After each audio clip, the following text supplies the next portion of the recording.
What's up et catch addict et bienvenue dans cette nouvelle vidéo, c'est Jimbo et je serai votre commentateur aujourd'hui. Et aujourd'hui mes chers amis catch addict, on se retrouve pour un nouvel épisode de WWE News. Et oui, ça faisait énormément de temps que j'avais pas fait cet épisode de WWE News sur la chaîne, mais rassurez-vous, avec l'approche de WrestleMania et nombreuses informations que les médias américains vont nous communiquer, il va y en avoir beaucoup de ces épisodes de WWE News. Mais sur ce, trêve de blabla, let's go!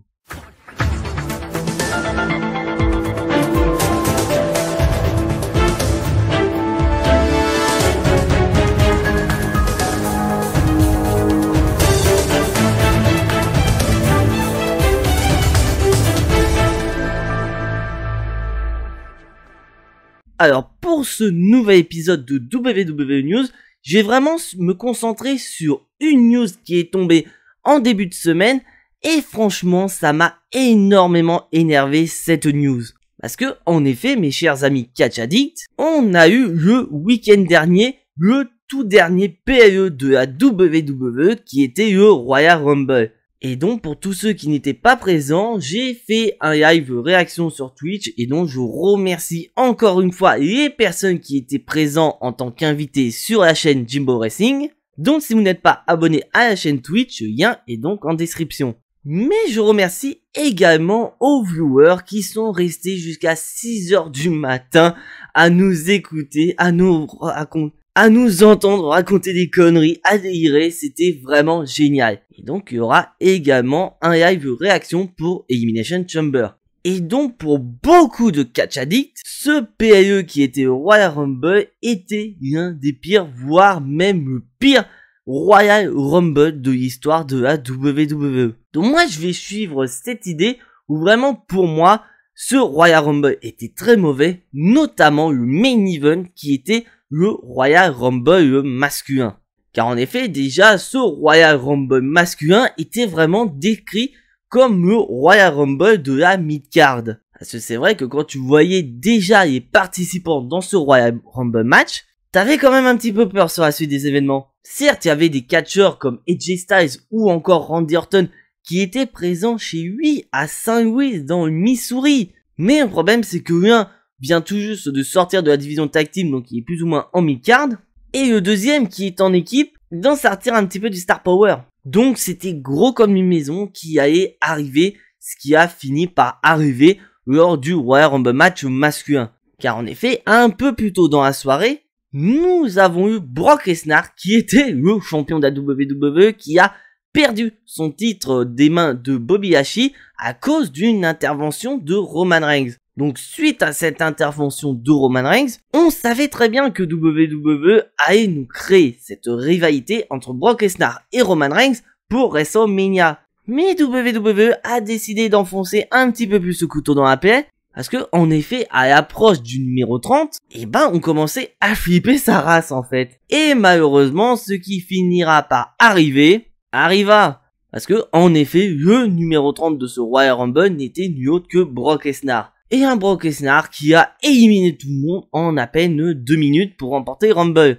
Donc grâce à cette victoire, Brock Lesnar a donc inscrit de nouveaux records à son palmarès dans le Royal Rumble match. Parce que en plus d'être le recordman d'élimination en un seul Royal Rumble ou encore le plus jeune vainqueur du Royal Rumble de l'histoire, Brock Lesnar avec ce Royal Rumble a obtenu le record de la durée de vie la plus courte pour un vainqueur de Royal Rumble. Car en effet, ce dernier est resté à peine 2 minutes pour remporter Rumble et que le précédent record était détenu par Edge qui était resté 7 minutes dans le ring, c'était en 2010. Et le deuxième record de Brock Lesnar, c'était tout simplement la durée entre ces deux victoires au Royal Rumble, car sa première victoire était en 2003 et il vient de gagner ce dernier, donc ce qui fait 19 ans d'écart entre deux victoires. Mais enfin bref, on va pas parler de ces records de Brock Lesnar. Mais on se dit putain WWE, pourquoi vous nous avez fait cette merde? Parce que je vous le dis honnêtement, et je pense que vous serez tous d'accord avec moi mes chers amis catch addicts, à l'heure actuelle à la WWE,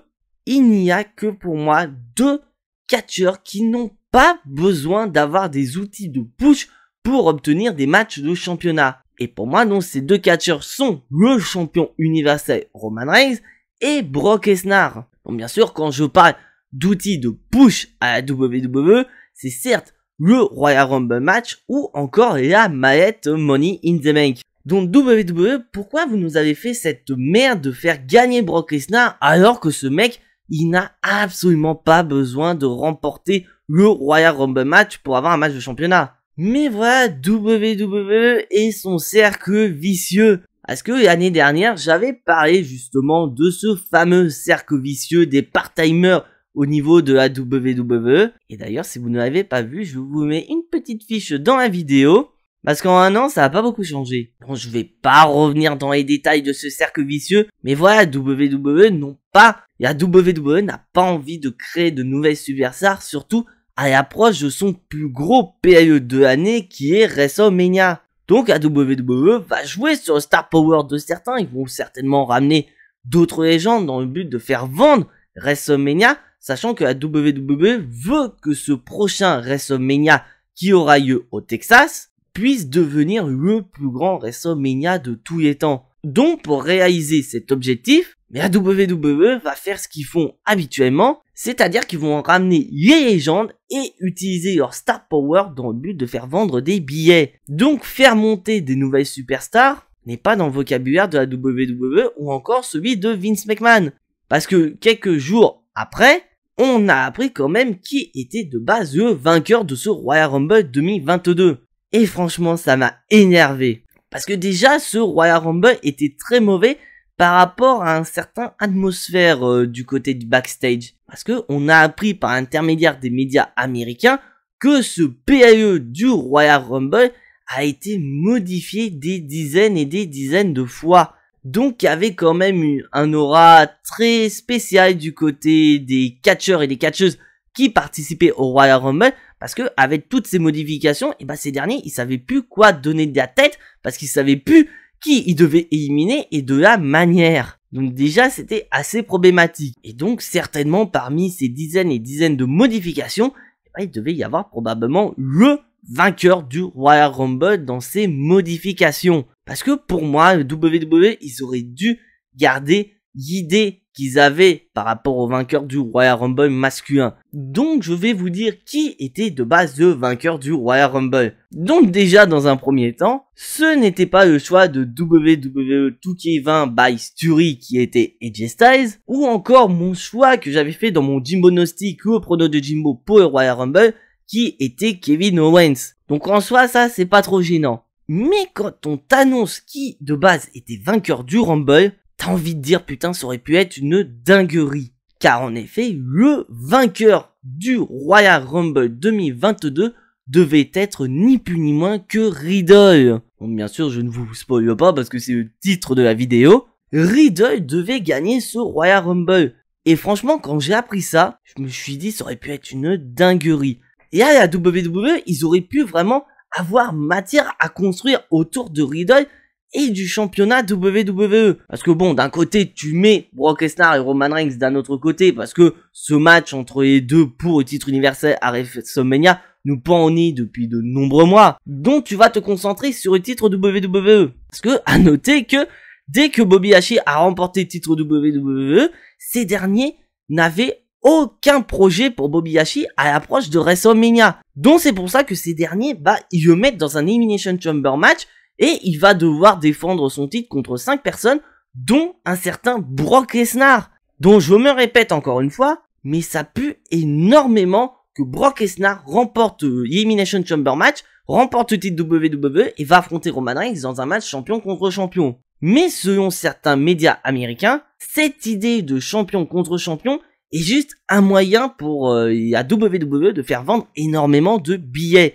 Donc ce qui veut dire que selon ces rumeurs aux États-Unis, Brock Lesnar ne devrait pas remporter l'Elimination Chamber match. Mais franchement, j'espère énormément que Brock Lesnar ne va pas gagner et que Bobby Lashley ou même d'autres participants comme notamment Riddle qui fait partie de cet Elimination Chamber match pourraient aller à WrestleMania en tant que champion WWE. Parce que apparemment la WWE prévoit la séparation entre Randy Orton et Riddle et ça pourrait démarrer à WrestleMania avec par exemple un Riddle champion WWE et qui va affronter un certain Randy Orton. Bon ça c'est l'idée qu'on pourrait imaginer. Mais moi j'avais une idée de storyline si Riddle était vraiment le vainqueur de ce Royal Rumble 2022. Et bien sûr, je vous laisse l'espace des commentaires pour dire si ma storyline pouvait intéresser à WWE ou pas, ou bien que ça aurait pu être quelque chose d'assez intéressant. Bon, déjà, on aurait pu jouer sur la gimmick de Riddle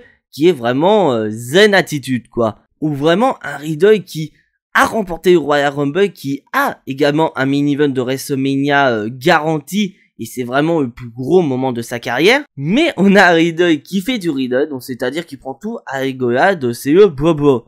Et d'un autre côté, on aurait Randy Orton, parce que en effet, Randy Orton fait équipe avec Riddle, et ce dernier pourra avoir plus ou moins le rôle de mentor du côté de Riddle. Parce que Randy Orton pourrait dire à Riddle, écoute mec, je sais ce que tu passes, écoute mec, je sais ce que tu es en train de ressentir à l'heure actuelle, parce que effectivement j'ai remporté à 2 reprises le Royal Rumble, et il y en a un qui m'a permis de devenir champion de WWE, c'était en 2017 face à un certain Bray Wyatt. Donc je sais mieux que quiconque comment tu dois être à l'approche de ce match qui est hyper important, donc si tu suis mes conseils, tu seras à 100% garanti d'être le champion de la WWE à WrestleMania. Et donc on aurait un Riddle qui suit à fond les conseils de Randy Orton et qui devient hyper sérieux au fil du temps. Et ça aurait donc abouti sur un match, pourquoi pas, entre Bobby Lashley et Riddle, et malheureusement ça aboutit à une défaite de Riddle. Et là j'aurais vraiment misé sur une dinguerie, avec vraiment un Orton qui va essayer de consoler Riddle dans la défaite, et là paf, on aurait un Riddle qui nous fait un hit turn sur Randy Orton, et ça finirait donc par une implosion de RK-Bro et une rivalité naissante entre Randy Orton et Riddle. Parce qu'on aurait pu dire effectivement que Orton aurait pu tourner I sur Riddle, mais j'ai trop vu Randy Orton tourner I, et avoir Riddle tourner I aurait pu être sympa. Ou on aurait pu aller sur le cas où Riddle gagne le main event de WrestleMania et devient champion WWE pour la première fois de sa carrière, et on aurait un Randy Orton, voilà, qui est aux côtés de Riddle, et au moment où Riddle ne s'y attend absolument pas, Orton tourne I sur Riddle, et ça aurait entraîné une rivalité entre les deux avec le titre WWE en jeu. Donc en soi, WWE, ils avaient matière à créer une nouvelle superstar et à créer une storyline assez intéressante pour WrestleMania, mais on sent que WWE, bah ils s'en foutent, voilà, ils vont créer l'option de facilité avec cette rivalité Brock Lesnar-Roman Reigns qui nous pend au nez depuis des mois. Donc ils se disent c'est bon, on a ce qu'il faut, on va donner de l'importance quand même au Royal Rumble, donc on va donner le Rumble à Brock Lesnar, il va aller potentiellement, pourquoi pas, récupérer le titre WWE, et au moins on aurait un match champion contre champion à WrestleMania avec le vainqueur du Royal Rumble parmi les deux participants. Et ça, c'est foutrement énervant. Parce que d'un côté, il y a aussi le Rumble féminin. Mais d'un côté, on a Ronda Rousey qui est de retour. Donc voilà, WWE a capitalisé sur son retour. Mais là, on a un Brock Lesnar qui a vraiment l'impression d'avoir le virus Roman Reigns 2018. Parce que certes, Brock Lesnar est face, c'est le meilleur Brock Lesnar qu'on a depuis des années, mais le mec il est au centre de toute attention. C'est le mec, il aurait dû être à Day One face à Roman Reigns. Malheureusement, Roman Reigns a été infecté par le Covid, et le mec ils ont envoyé du côté de Raw pour ajouter un autre participant, voilà, dans le match,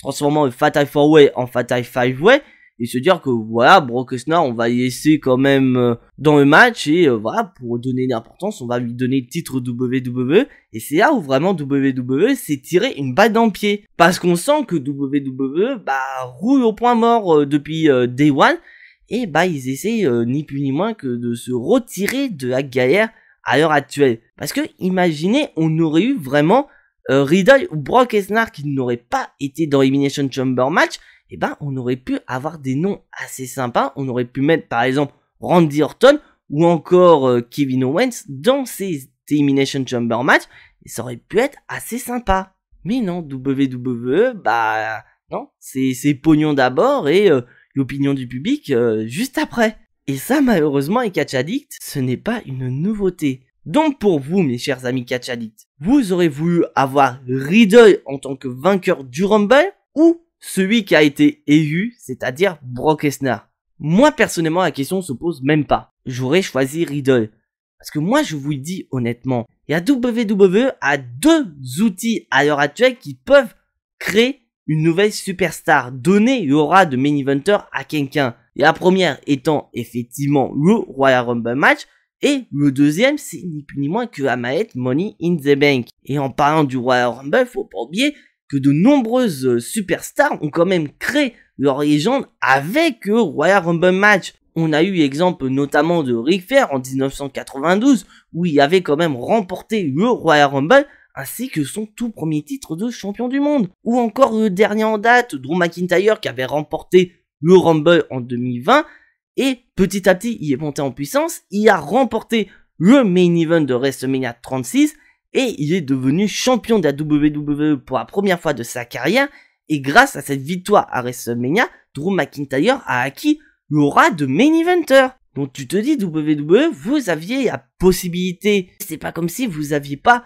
du potentiel dans votre roster, mais vous en avez depuis des années, mais vous préférez les virer ou soit mal les utiliser. Et c'est ça le gros problème. Donc voilà, WWE, arrêtez de penser qu'au pognon, créer des nouvelles superstars, c'est justement ces nouvelles superstars qui pourraient engendrer plus de profit. Parce que WWE nous ont quand même sorti leur bilan financier et bah ils ont fait un record absolu. Et en effet, la WWE a enregistré 1 milliard de recettes, ce qui représente quand même 100 millions de dollars de plus que leur dernier bilan de 2020. Là, tu te dis quand même, WWE, vous faites du gros profit, donc pourquoi ne pas prendre des risques en créant de nouvelles superstars? Ça pourrait être assez sympa. Donc enfin bref, on va arrêter de s'énerver par rapport à cette vidéo.